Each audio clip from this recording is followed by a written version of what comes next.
Hi, everyone. Thanks for joining us, wherever you might be. Welcome to the latest installment of Academia SG's Singapore Studies Junior Scholar Seminar. My name is Joanne Liao, and I'm an associate editor with Academia SG. And today we're very pleased that we can welcome Leslie Wong, Dr. Leslie Wong, who recently obtained his PhD in comparative literature from King's College London, where he wrote his thesis on postcolonial adaptations of the Euro-American canon in contemporary Asian literature and media. So Dr. Wong is particularly interested in adaptations that also happen to be speculative fiction, comics, or video games. His presentation today, Writing the West in Singapore Speculative Fiction, argues that novels such as The Gatekeeper and The Formidable Miss Cassidy are, quote, writing through as opposed to mimicking or writing back to canonical Western narratives as they adapt. His argument is that they dislodge the West from its self-proclaimed position as the origin and intended recipient of all post-colonial cultural production, and instead pursue self-sustaining agendas that neither deny or fetishize colonial imperial legacies. And responding to Leslie's seminar paper, we're honored to have Dr. Nazri Barawi. Dr. Nazri is an assistant professor of Southeast Asian literature and culture at the University of Washington, Seattle, trained in comparative literature as well. He specializes in the decolonial study of genre fiction, specifically folklore, speculative fiction, science fiction from Southeast Asia and its diasporas in the US and elsewhere. And his current research examines the intersections between animal folklores and racial discourses in Malay-Indonesian literary text, film, visual arts under the ambit of global Asias as method. You can see the kind of intersections we have between our presenter and our respondent today. Just wanted to add that um, Nazri obviously has multiple publications on indigeneity, racialism, folklore, literary Islam, and translation in maritime Southeast Asia. It also has had visiting fellowships at MIT, University of Brighton, many other places, and he's the editor at large at Wasafiri Literary Magazine. Okay, so without further ado, I will have Leslie take over. Not sure whether Leslie has slides, whether you're going to share your screen, but otherwise, I'm going to let you go.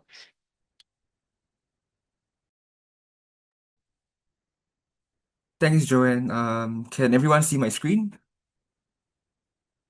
Yes.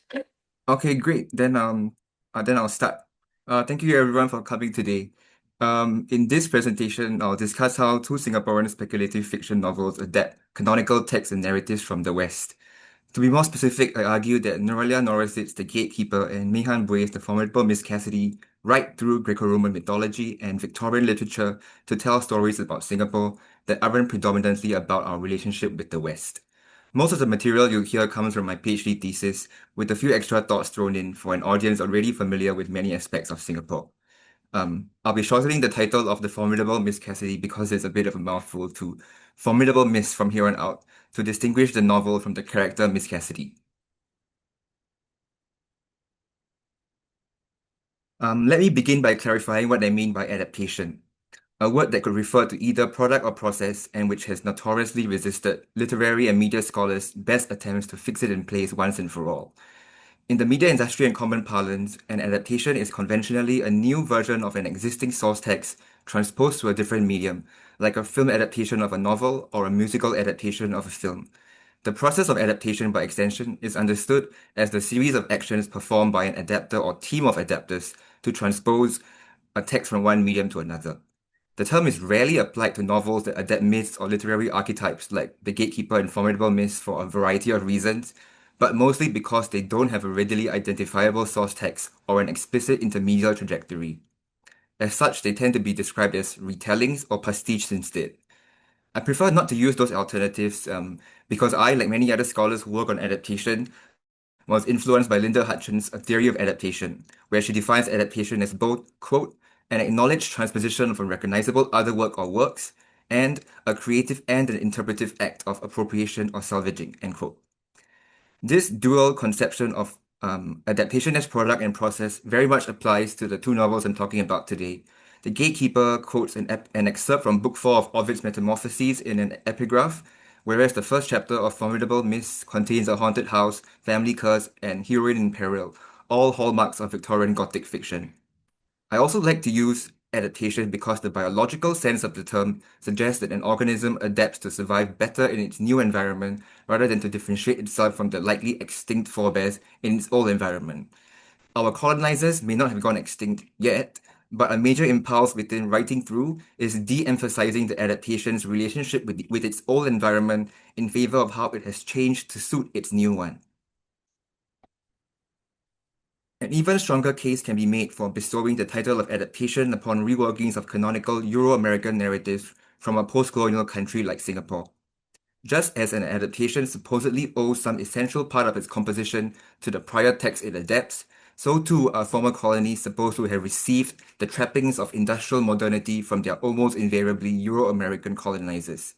If, quote, disparaging opinions on adaptation as a secondary mode, belated and therefore derivative persist, end quote, then it's hardly surprising that post-colonial countries in Asia, Africa, and Latin America are still being denigrated for being behind the times and trying too hard to imitate the Euro-American West's so-called success. Put another way, the tyranny of influence a source text wields over its subsequent adaptations finds a kindred spirit in the tyranny of influence the Euro-American West still wields over the post-colonial world today. Treating the Gatekeeper and Formidable myths as post-colonial adaptations, therefore, draws attention to the doubled discourses of posteriority and unoriginality they labor under. Much of post-colonial literary theory has been devoted to thinking about how this quandary might be overturned. Allow me to give two examples. For Homi Bhabha, colonial mimicry is, quote, a complex strategy of reform, regulation, and discipline which appropriates the other as it visualizes power, end quote. He locates in the act of imitation a latent subversiveness that, quote, reverses in part the colonial appropriation by now producing a partial vision of the colonized presence. For Ashcroft, Griffiths, and Tiffin, on the other hand, writing back to the Western canon involves, quote, restructuring European realities in post-colonial terms, not simply by reversing the hierarchical order, but by interrogating the philosophical assumptions on which that order was based, end quote. They emphasize that they do not mean, quote, back in the sense of for the center, but rather back in the sense of against the assumptions of the center to a prior claim to legitimacy and power, end quote. Both of these paradigms have explanatory power for the ways that post-colonial adaptation plays out across literature and media, but they are also predicated upon the assumption that the target of a post-colonial text mimicry or writing back is always and exclusively the former colonizer. Post-colonial authors in general aren't compelled by some inexorable psychic impetus to write only about themes and issues that pertain directly to Euro-American colonialism.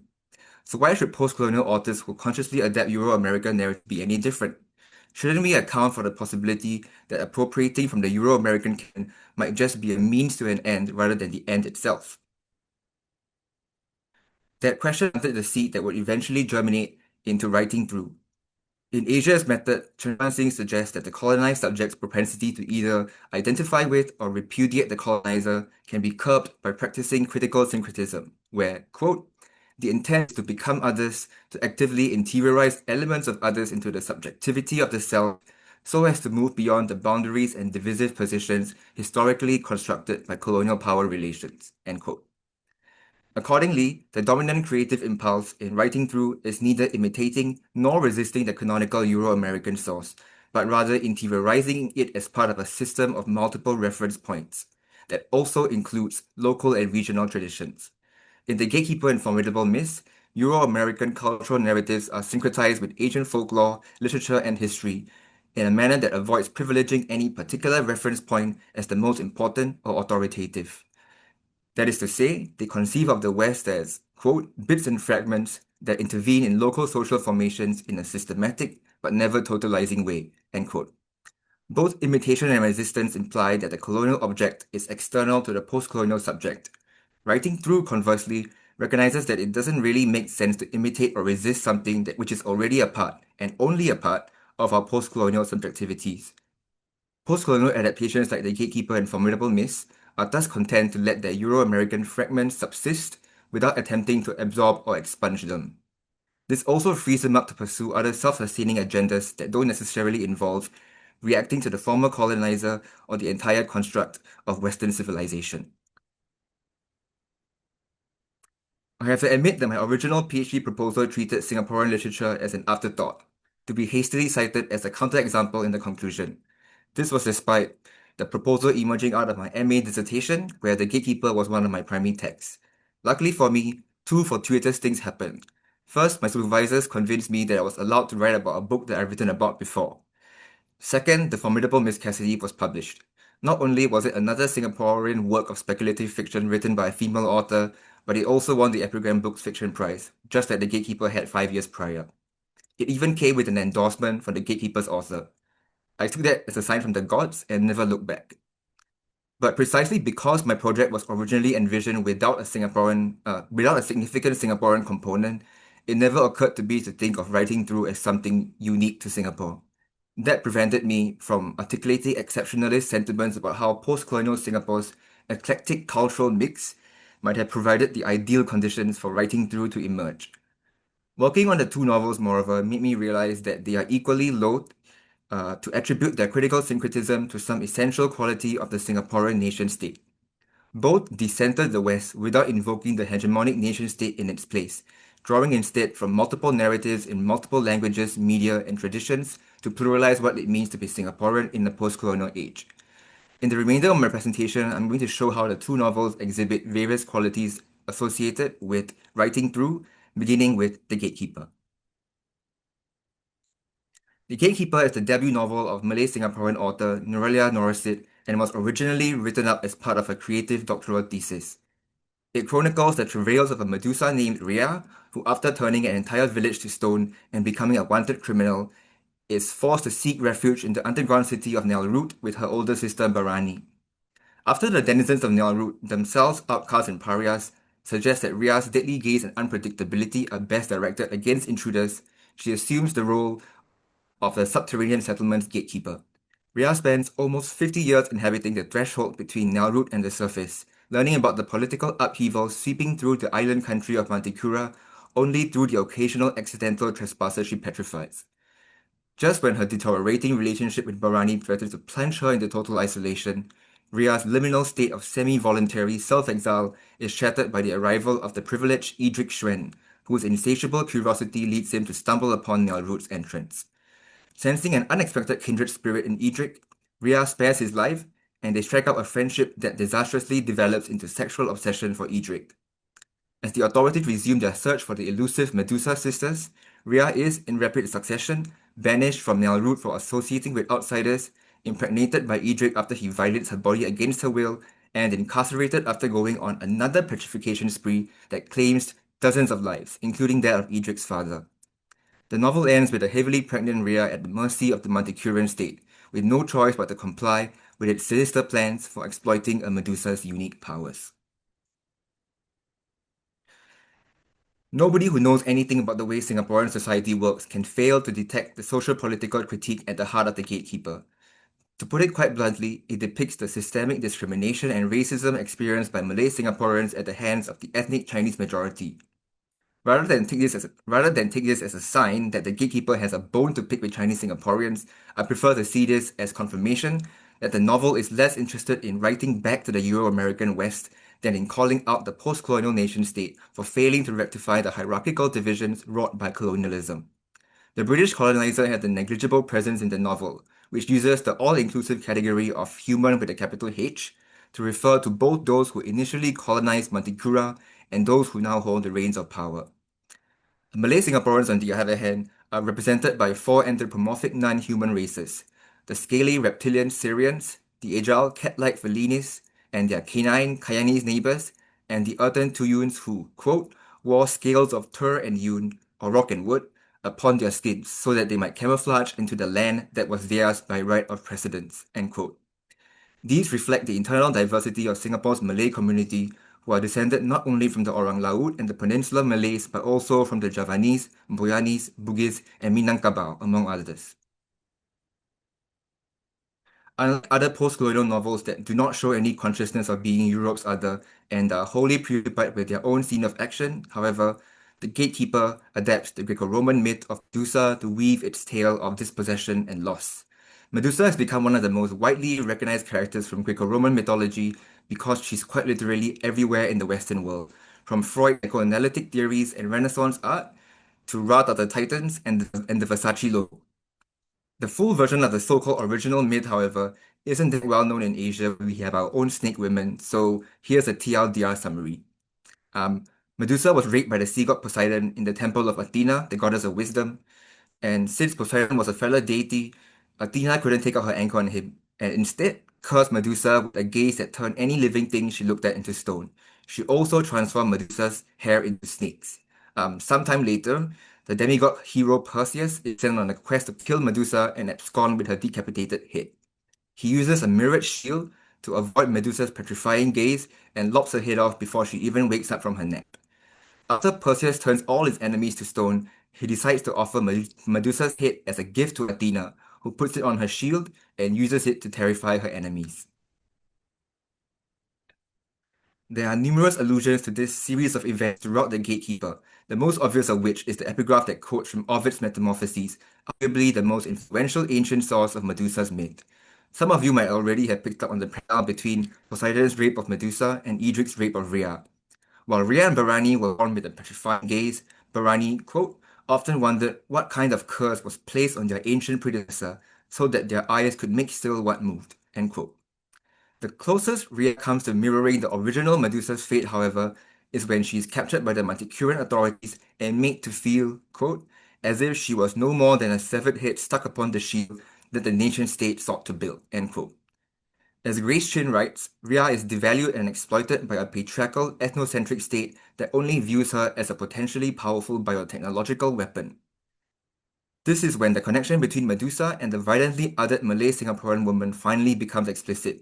The Manticoran state is Rhea's Athena, an all-powerful entity simultaneously responsible for fostering the conditions of her marginality and weaponizing her gaze to eliminate its enemies.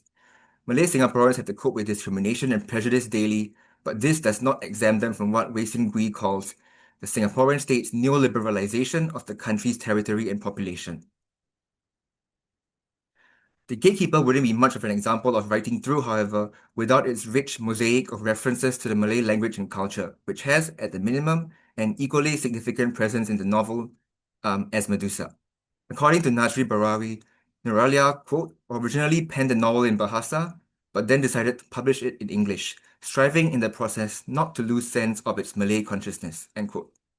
The novel's Malay consciousness shines through in snatches of dialogue like, just come back, don't want to wash. Now suka take your time to wash. You think what? Time your mother make, is it?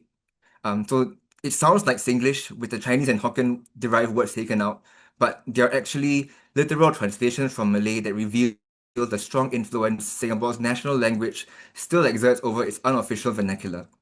Malay folklore's phantasmagorical menagerie of hantu also appears in the stories Edric's mother tells him of, quote, beautiful spirits with hair that grew in coils down to their waists, who are not to be looked at because they were known to ensnare men, leading them to their deaths, end quote.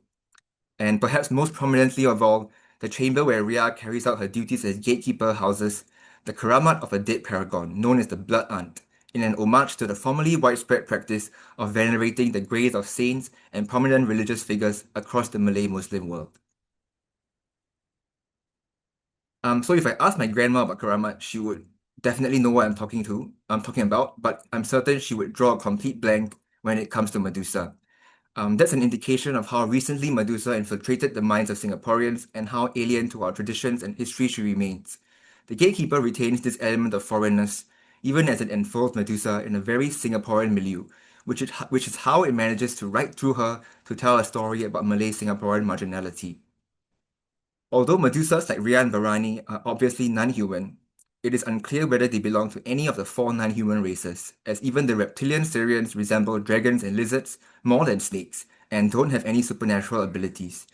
At various points in the novel, we are told where the Kayanis, Fellinis, Syrians, Tuyuns, and even humans come from, at least relative to Manticura's geographical location. But the Medusa's origin remains a mystery. The only thing we know for sure is that they aren't native to Manticura. Furthermore, Rhea's apparent propensity for turning her gaze on whole groups of people without batting an eyelid makes her a monster to be feared by humans and non-humans alike. She is a pariah even within Nauru, which is why she isolates herself in the Keramat as its gatekeeper in the first place. By retaining the sense of Medusa's misplacedness and alienation in a narrative that's technically centered on her myth, The Gatekeeper thus evokes the productive tension of the colonial Euro-American text's simultaneous inside-outside status in post-colonial societies. We find many of the same characteristics in Formidable Miss, even if they might be expressed differently. First published in 2021, Formidable Miss was followed by two sequels, The Enigmatic Madam in Graham in 2023 and The Mystical Mr. K in 2025, although I won't be talking about them today. The first novel introduces the formidable Miss Leda Cassidy, ostensibly a Scottish governess who travels to colonial Singapore to take charge of Captain James Bendemeer's last surviving daughter, Sarah Jane, the rest of the family having succumbed to a combination of tropical maladies. In truth, however, Miss Cassidy is a centuries-old fire sprite, one of the Fae folk, and she has been summoned by the captain's dead wife to assist in getting rid of the particularly vicious Pontianak he's being haunted by. Through the captain, she also meets the imposing businessman Mr. K. Wing Tong, whom she ends up working for after resolving the captain's Hantu problem. Whilst in Mr. K's employ, Miss Cassidy finds herself embroiled in even more supernatural mischief and has to exercise the full extent of her ingenuity and otherworldly connections to see the K family through an unprecedented crisis of literally mythic proportions. The novel ends with Miss Cassidy back in Scotland, although she soon finds out that Singapore is not quite done with her, and she might have given away more than just her supernatural secret to the irrepressible Mr. K. When compared to the Gatekeeper, the first thing that stands out about Formidable Miss is how patently apolitical it appears to be. Boey has disclosed in interviews that the novel was, quote, strongly driven by her desire for one thing, fun, end quote. Accordingly, Formidable Miss comes across as a light-hearted romp without an identifiable target of critique. None of the characters shows any awareness of Singapore as a nation-state, and the British Empire receives only a mild slap on the wrist, with the brief appearance of a profligate East India Company representative. There is even a moment when the novel self-reflexively addresses its unremitting lightheartedness by having Miss Cassidy observe that, quote, she had been fortunate in Singapore to avoid most of the worst of it. The opium dens, the race riots, the pirates who brought down ships on the open sea, the secret society dealings, end quote. Rather than dismiss Formidable Miss as fluffy, historically inaccurate, or willfully romanticized, however, I prefer to regard it as a retort to Friedrich Jameson, who once contentiously declared that, quote, third world texts necessarily project a political dimension in the form of national allegory, end quote. Formidable Miss demonstrates that a third world text can be set in colonial times and display the palimpsestuous traces of imperial literature without needing to transport the nation state back in time to authenticate its post-coloniality.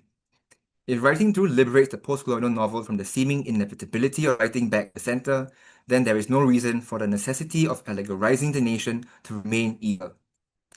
Boey may have intended to write a pure escapist fantasy, but the ways that Euro-American, Asian, and even Caribbean elements commingle in her novel on equal terms can be read as evidence of a political dimension all the same, one that cannot be contained by the boundaries of the Singaporean nation. Another major difference between the Gatekeeper and Formidable Miss is their respective approaches to critical syncretism. The Gatekeeper is much more focused. Most of its Euro-American references can be directly traced to Medusa, and most of its Asian reference points are derived from the Malay world. Formidable Myth, however, is what I would call a rojak adaptation, because it throws so many previously unrelated ingredients into the fray and covers them all with its own special sauce. Miss Cassidy herself is a rojak of two Victorian literary tropes, the governess and the fairy. Her budding romance with Mr. K is straight out of Austen and Bronte, yet the lovingly rendered descriptions of the traditional Chinese household wouldn't be out of place in the Catherine Lim novel. The captain's wife, Maria Bendemeer, is an alternate reality version of Jane Eyre's Mad Woman in the Attic, Bertha Mason, and her post-colonial double, Antoinette Causeway, from Jean Rhys's White Sargasso Sea. And perhaps most bizarrely of all, part 2 of the novel ends with a naval battle off the shores of Temasek between the Greco-Roman Scylla and whom you can see on the bottom left here, and Miss Kelly's sister Anna, actually the Mesopotamian goddess in Anna in Disguise, whom you can see on the top left. They are battling while Miss Cassidy tries to persuade a suspiciously familiar prince to throw his crown into the sea by transforming into a lion. For a split second, she even assumes the form of, quote, a white glittering male lion, half transformed out of the gleaming blue body of a dolphin, end quote, which sounds very much like the hybrid monstrosity that all the tourists in Singapore like to go and take pictures with. I know Rojak can sometimes have negative connotations, but my labeling Formidable Mist as a Rojak adaptation is not at all meant to be in a demeaning or disparaging sense. For functional purposes, I use Rojak to describe post-colonial adaptations that blend multiple distinct Euro-American traditions simultaneously, as Formidable Mist does with the Greco-Roman, Gaelic, and Victorian, although in its case, it's also blending multiple distinct Asian traditions together. Rojak, moreover, strikes me as a particularly apt metaphor for the kind of syncretic writing through that Formidable Mist does because first, there are so many variants across the region that no one country can claim it as a national dish. And second, the sauce enhances the flavor of each ingredient but allows them to stand on their own, whether it's pineapple, cucumber, or youtiao. Unlike a juice blend, you can still recognize each ingredient and taste them separately if you want. When Miss Cassidy visits a Hindu temple, the young law clerk Mr. Nair tells her that, quote, the Taoist and Hindu monkey gods were interchangeably appealed to by both sets of devotees, end quote. But he ascribes this syncretic practice to the fact that polytheistic religions are curiously all-inclusive rather than suggesting it stems from Singapore's eclectic cultural mix.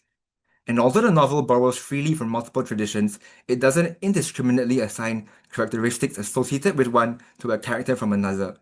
Miss Cassidy is a Victorian Rojak without becoming generic Western Rojak. When Scylla accuses Miss Cassidy of, quote, turning men into swine for her own amusement, this is something that the immortal sorceress Circe does in the Odyssey. Um, the novel pedantically clarifies that Miss Cassidy, quote, was only a very distant relation to the ancient goddesses Scylla was familiar with, end quote. Within the postmodern Rojak mashup that is Formidable Mrs. Story world, difference is dwelt upon rather than smoothed out. With so many intertextual and cultural references to weave together, it's not surprising that the novel's political dimension gets lost in the shuffle. I would argue, however, that Formidable Mrs.'s approach to representing difference contains a political message perceptible by those inclined to look for it. At the extravagant wedding of Mr. K's son, Miss Cassidy, quote, along with a passel of other European chaperones, ladies' maids, and valets, is sent to take her tea with Mr. K's Chinese ama, Malay chauffeur, and Indian groundskeeper. While the English ladies' maids were inclined to be offended, considering themselves a few cuts above local servants, Miss Cassidy had sailed in with perfect equanimity and helped pour the tea, and these ladies could only sit and stew in silent dudgeon, end quote. This is one of the few overt references to colonial racism in the novel, and it is promptly squashed flat by Miss Cassidy before things can get uglier. Of racism between the different Asian immigrant populations in Singapore, we see nothing at all. In a realist or historical novel, this will immediately trigger accusations of whitewashing. Since Formidable Mist is evidently a work of speculative fiction or fantasy, however, the reader is permitted to imagine that it takes place in a world where racism is less rampant and difference can sit comfortably alongside similarity without being absorbed or chased away. The world of Formidable Mist is no less an oblique reflection of Singapore than the Gatekeeper's Manticura, and its political dimension consists of showing us how much more fun our world could be if we were to rein in our prejudices just a little more often. There is a poignant passage from Formidable Mist's first sequel that sums up how difference is represented in the series as a whole. Quote, Miss Cassidy, during her time in Singapore, had been treated with kindness, even fondness, but always as a foreigner, an outsider whose otherness was tolerated and whose efforts to integrate were sometimes welcome, sometimes mocked, but mostly appreciated. End quote. Perhaps the same might be said of the canonical Euro-American narratives placed in the post-colonial adaptations that choose to write through it. Thank you. Thank you so much, Leslie. I'm going to be stuck with Rojak as method now for the rest of the evening. Um, I turn things over to Nazri to give his remarks. Thank you, Joanne. I want to begin by congratulating Leslie on presenting this very interesting research. Over the next few minutes, I think I will focus my comments on what I perceive to be Leslie's strengths in his paper, situated within the discourse of knowledge production. And maybe lastly, I will seek some clarifications on some of the terms that he's used. So on the paper's strengths, I want to first touch on Leslie's move to qualify his use of the term adaptation, which is an everyday word that has been used perhaps too easily. Here, I especially welcome him drawing our attention to how the word adaptation, when held up as an analytical tool for interpreting cultural products can speak to the related but distinguishable phenomena of what Leslie has described as the dual conception of product and process. Product signifies the extra textual workings of what constitutes, in this case, a work of some literary worth. This involves features such as the market, the book's audiences, its circulation, and of course, the price circuits. This is a point I want to return to later. Process, meanwhile, suggests the inner workings of producing a creative work, its intellectual ballast, its formal elements such as its narrative structure, its tenor, and even the ethics that it embraces. I find Leslie's definition of adaptation to be rather generative. I also find the concept of writing through quite promising. Literary scholars like me will no doubt recognize that this is a response to the long-standing concept of writing back, traceable, as Leslie has said in his paper, to Ashcroft, Griffiths, and Tiffin many moons ago. This concept certainly need updating. Post-colonialism has also led to the new discourse on decoloniality. And this is a very solid ground to start from. Leslie's use of persuasive examples from the two novels may speak to something that has become quite evident in popular culture, the reproduction of old myths in new forms as a pattern. Indeed, this pattern seems to have taken on two expressions. The first being rewriting old myths from within one's own cultural heritage. And here I'm thinking about examples like Katrina Muhammad Daud's The Fisherman King and Ng Isheng's Utama, both of whom are in the audience today. The other form, the one which Leslie has analyzed here, is the rewriting of myths from not just an outside culture, but one that is perceived in the Orientalist sense as more superior. Such is the case with the Gatekeeper, or tropes that were raised in the case of Formidable myths. In other words, as he has pointed out, it may be easy to dismiss this second type of rewriting as pandering to Euro-American superiority. In other words, the works and their authors are captive minds, to use Syed Hussein Alatas' words, subjects who remain colonized without them realizing it. But what Leslie does is to complicate any semblance of such a judgment in his research. And to this end, his observation has currency beyond literary studies. So Leslie's recognition of Singaporean authors writing through Western Empire mirrors the move by, to me, Singaporean activist conceptualization of the idea of Chinese privilege based on Euro-American conceptions of relations like Peggy McIntosh's white privilege. Like the two books that he's mentioned, the move to adapt Chinese privilege from Euro-America suggests that a purposeful use of such influences from an outside, more superior place, one that is not performed blindly, suggesting agency on the part of their adapters. From a Singapore studies angle, it is interesting that both literary and activist moves of adaptations occur during the same period between 2017 and 2021. Is there something specific about this period that lends itself to what Leslie has described as critical syncretism in literature and activism? Let me move on to at least one word I think that Leslie's paper is in conversation with by picking out a quote. Leslie says in his presentation that in demonstrating his concept of writing through, the books and authors are quite, quote, content to let the Euro-American fragments subsist without attempting to absorb or expunge them, unquote. His observation steers clear of nativist or purist ideas represented by the insistence on Asian values in Singapore.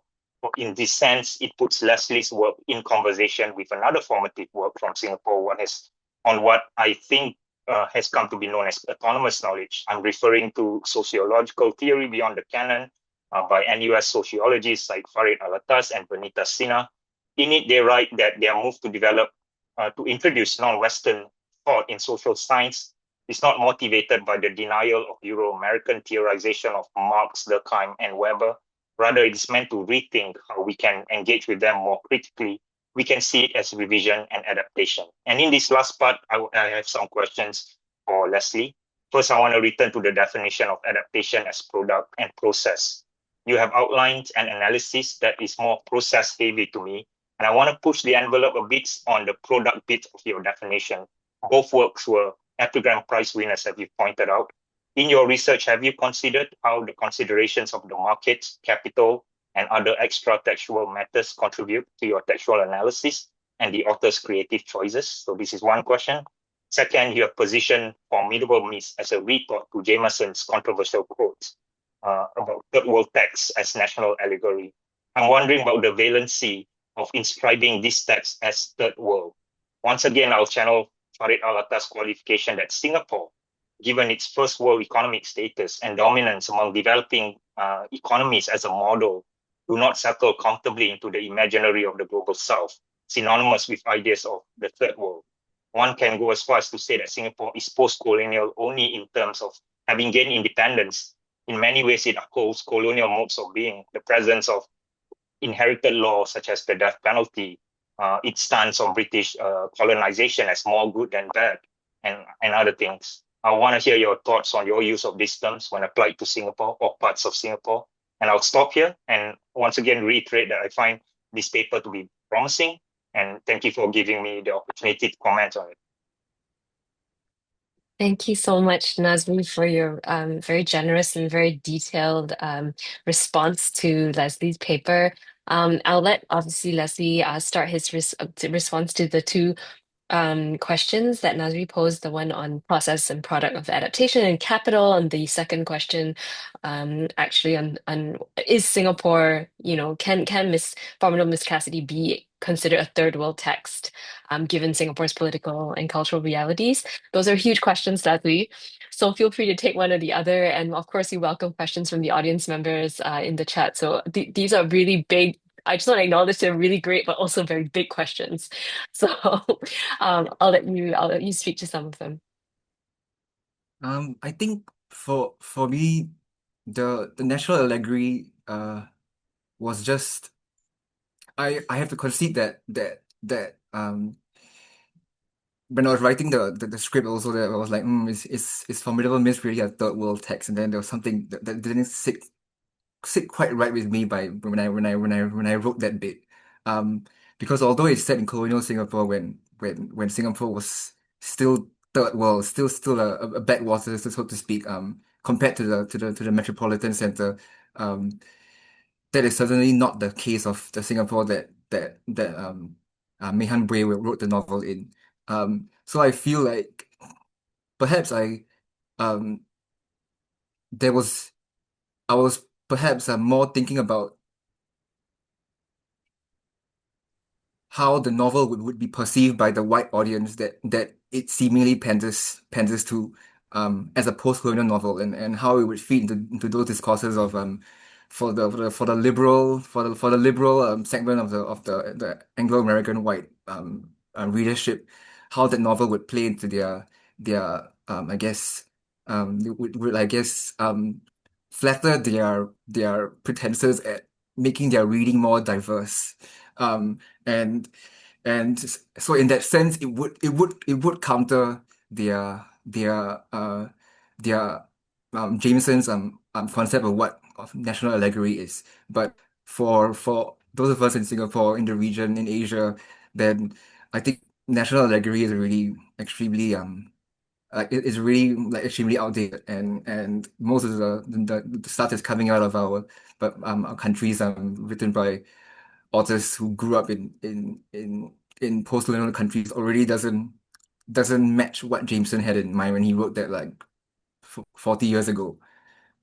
Um, and as for the product question, yes, I did think about um the so-called reader and audience, the official and critical reception of the two novels, and how that might have played a role in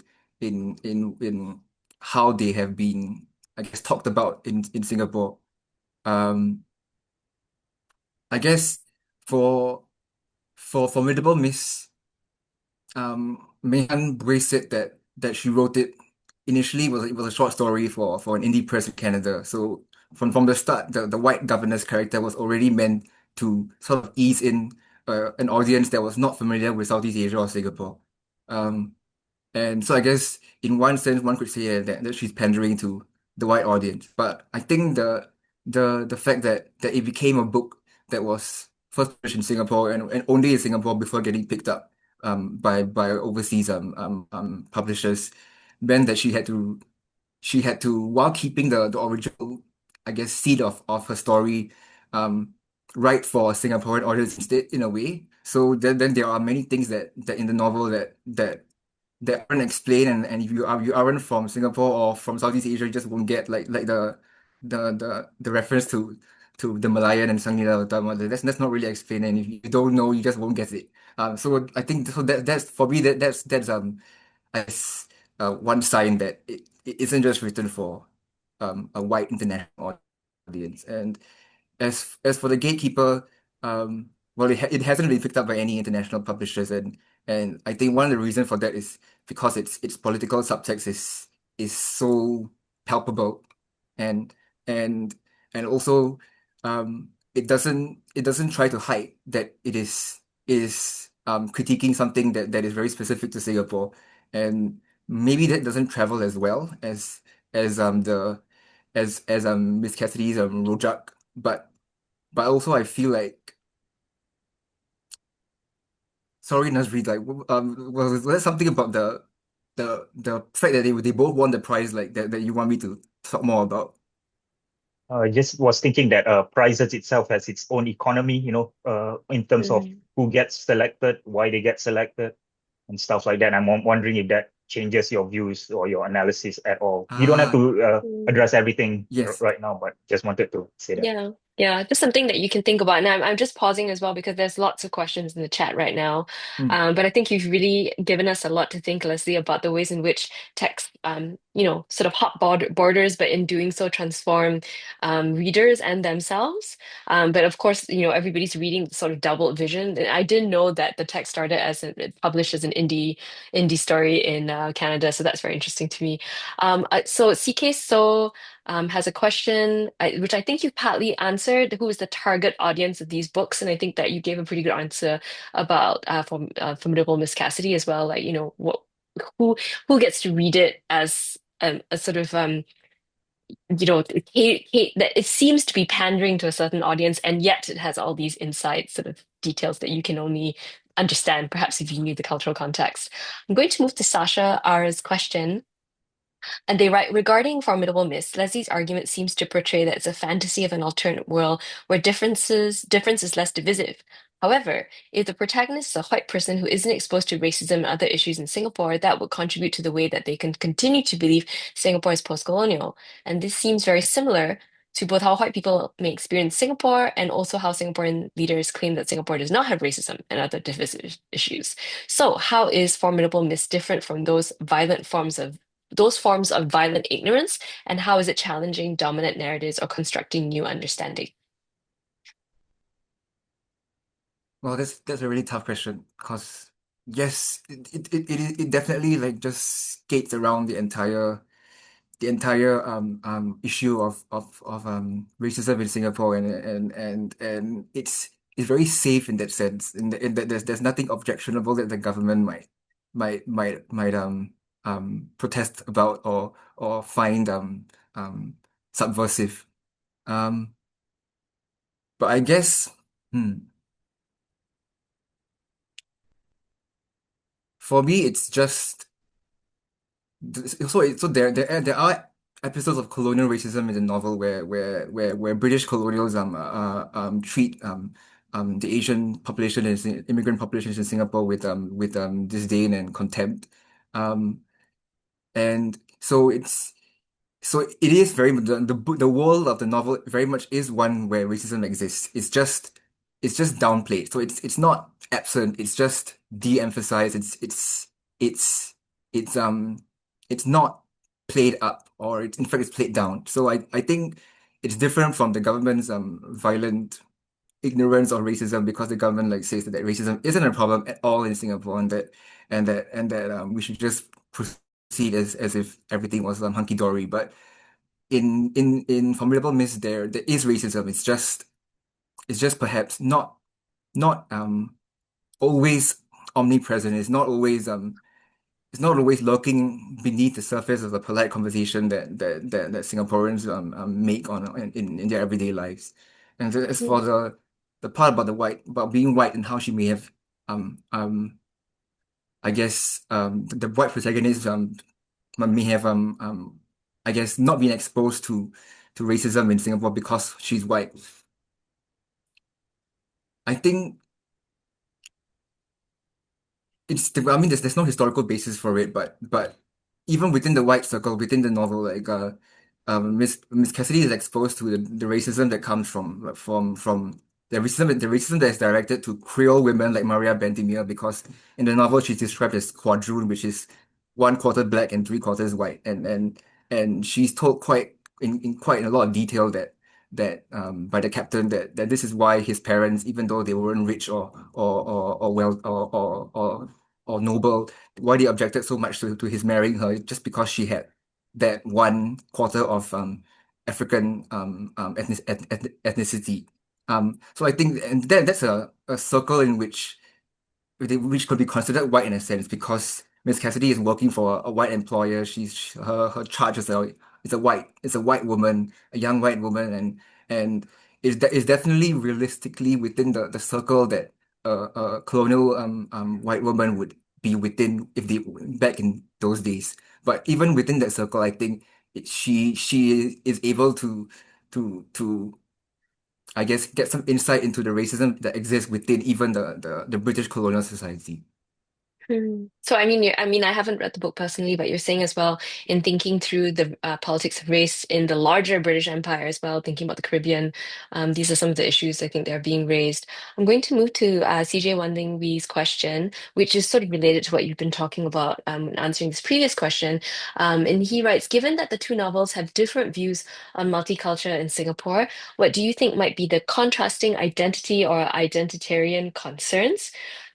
Is it a more accommodationist multiculturalism for the boy book and a harder edged identity direction um, in the for the Gatekeeper that is linked with a specific minority identity? I think I think that's quite linked to the profile of the authors. I think because Meihan Boey is Chinese Singaporean, that there's like me and all the other Chinese Singaporeans, like there's no way we can get around the question of our privilege. So in that sense, she is able to imagine something that is much more hopeful and Mm, yeah, more accommodation is that because she comes from the majority culture in Singapore and and is arriving at the issue of multiculturalism and racism from that majority perspective. So I guess that's you can't get around it. That is the reason why she's able to write a novel that is more hopeful and less I guess um less real about the challenges that face mhm, the minority populations in Singapore. Whereas for Nuralia, because of her Malay Singaporean background, and I think perhaps even with by adding Medusa into the mix, it's just not possible to write a story that celebrates multiculturalism in Singapore, even from a critical and I guess more detached perspective. So I guess I would say that the approach they take to depicting multiculturalism like stems a lot from their own identity as authors. Hmm. So I'm going to read a question, a comment actually from Weisin Gui, before moving to Yisheng's question. So Weisin writes, one way you can begin addressing the apparent absence of racism um, and racialization in Formidable Miss is to lean into its own stylistic evocation of high Victorian fiction, thinking through how Edward Said performs a contrapuntal reading of Austen's Mansfield Park, for instance. So within saying, this showed how it condoned or supported British colonialism in the Caribbean, so that contrapuntal reading that Said did. So he's suggesting, I think, one could see Formidable Miss inviting such a contrapuntal reading on its own terms, reading along the grain rather than against the grain, since it knowingly, of course, like you said, invokes 19th century historical fiction. So you can just sit there because that's not a question, but turn to Ishang's question, and where he writes, what would you say are counter examples of Singaporean novels which aren't doing this business of writing through? Are you noticing a trend towards this strategy of writing? Um, and he qualifies, I'm saying this because I feel both novels engage with Western tropes, partially because of the difficulties of 21st century Anglophone Singaporeans face writing something nativist.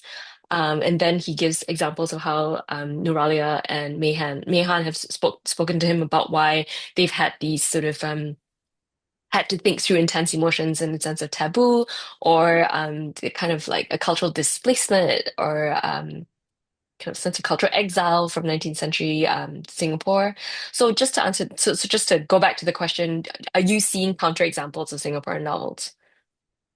Well, I think Ishang's novel is a great example of that, although I haven't read it in full. Um, um, and but I don't know enough about whether there's a trend because I mainly looked at because of the way my PhD thesis was formulated. I mainly looked at the ones that did have Western elements in them I guess at the expense of looking at the ones that didn't, or where the I guess the references might be a lot less obvious. So this is something that I hope to be able to um look into more in the future. But at the moment, I can't say I know enough to comment on Mm, other counter examples apart from each other's own novel. Um, I mean, Amanda Lee Ko's latest novel, I think, would sort of qualify there, where uh, she's writing towards a Chinese kind of myth. But I'm sure Nazri, actually, you might have some good suggestions there too. I mentioned Katrina Muhammad Daud's novel earlier. And there's a That's question now. true. But I just wanted to say Uh, quickly to this point about beyond Singapore studies. I also have noticed, at least in Park Chan-wook's movie, the use of Western mm, tropes to try to express itself in Korean terms, and that could be a bit of a universal applicability of writing through. No Other Choice was based on an American novel. The Handmaiden was based on a Welsh novel, right? Yeah, those are all yeah. So just to speak to sort of the wider applicability of thinking, writing through, filming through, making films through. Um, I wonder whether actually, Nasri, did you have like other questions that you wanted to ask? I'm just waiting for the chat to populate a bit Uh, more. Oh, okay.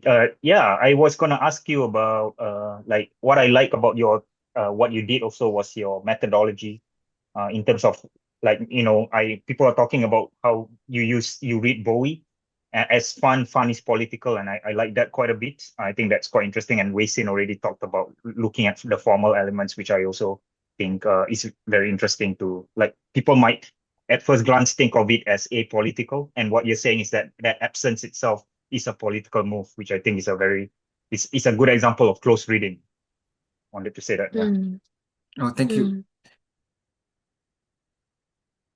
Yeah, no, I actually want to hear a little bit more about that. I mean, this kind of joy or fun as being a political move. You can bring in other texts as well. Are you seeing this? I mean, is there a certain, I mean, we're not, you know, obviously pointed political critique in literature can also occur because we read upsetting or violent or historically accurate scenes. But here, I think what you're suggesting, especially with the genre fiction that you're looking at, is something else is going on as well. I think because genre fiction is genre fiction and it is already considered fluffier than serious literature, but um so sometimes I guess the authors who especially the post-colonial authors who write genre fiction and they have partially internalized these beliefs about the novels that they write and and certainly I think that Meihan's book is is very attached to the idea of just being something that is uncomplicated and just fun and just seeks to be something that the reader enjoys and if they get nothing more from it then that's fine. Um but I think that because of the setting that she uses and the place that she comes from the context that she's writing in there it's unavoidable that there's certain political elements would insert themselves into the book. Um, Mm, um, even if she is consciously trying to stay away from making explicit political statements. And I guess also a lot of it depends on the reader. So there a text or an adaptation because for an adaptation a lot of times if you haven't seen the original you may not even recognize that it is an adaptation. So in the same sense I guess if you're inclined to read politically, then the political, I guess, subtext of a novel like Formidable Myths, you can read it politically, if but if you don't know anything about the political context, it can still be enjoyed just as a fluffy novel in that sense. Hmm. Hmm. One thinks of obviously the most famous genre fiction to come up, Singapore, Crazy Rich Asians in the Yeah. recent 2 decades. You can read it in a fluffy way and then also have all this political commentary around it. We're coming up almost to time. I think we have about 4 minutes left. So if anybody does have more questions in the chat, please put it there. I think CK So has a remark about the kind of fungibility or dynamic nature of how racism functions. I do actually, I think in Yisheng as well has a comment about how um, class oppression and the intersectionality of that kind of racial class colonial oppression is also a very interesting um, trope, I think, in Meihan's third book, The Mystical Mr. K. Um, yeah, and so I think, and Yisheng again said you brought in this idea of class, so maybe speak a little bit more about that, Leslie. Yeah, because I read it not too long ago, and yesterday I was just reading something about this white American guy that did this whole mimicry of being a Chinese magician, like Chong Ling Su, I think that's his name. Um, and that's precisely what Mr. K does when he goes to when he goes to England, and so because he is a performing, he pretends to be a performing magician, so he in a sense he is imitating himself, his own culture. He pretending to be a Chinaman, who does like parlor tricks, and that is how in the book it is explained that he can sort of navigate through like extremely rural or provincial parts of England without encountering outright racism. So I personally thought that was quite a clever way of writing around the obvious racism he would have experienced if he was traveling as himself, as a wealthy straight Chinese businessman who had enough Mm, money and influence to like book first class carriages or stay in the best hotels, and then definitely he would have gotten more racism. But so it may have been a bit like slightly unrealistic, but I do think that is one of the big reasons why in the novel race again becomes something that's just lurking beneath the surface rather than in your face. That's so interesting. That also invokes a kind of playfulness, right? Yeah. Yeah. That I is was obviously a hallmark of the text. Yes, Nasri. No, I was just going to say that we have not talked about language because these are Anglophone novels, and Anglophone novels, like this is part of the question that I was going to ask you, trying to ask you in terms of market audience, right? Anglophone novels, like I think also in the comments have a certain audience in mind. Maybe it's an Mm, English-speaking Singapore audience and but someone who's mm, writing for like an audience that's vernacular, like in Chinese or in Malay, have very different audience in mind. And when that gets translated, and I wonder how that whether writing through will also, I mean, definitely possibly will not, function for those kinds of novel. And so mm, maybe the mm, limits of the writing through as a kind of analytical tool might be for Anglophone mm, Singapore novel, right? And I am mm, just very mindful of ideas of universality and how mm. universal it is, or is it confined to a certain phenomenon that you're describing? And so that's something that I think you can think a bit more about. Yeah. Yeah, definitely. Yeah, I hadn't thought about that before, but you're absolutely right. Yeah, that brings us, I think, to time, if I'm not mistaken. Thank you so much to Leslie and to Nasri. Thank you to everybody for their questions. I'm sorry if we didn't make it through to everyone's questions. But thank you very much for joining us, and hope we'll see you again for the next Junior Scholar Seminar. Again, see you soon. Thank you so much for coming to join us.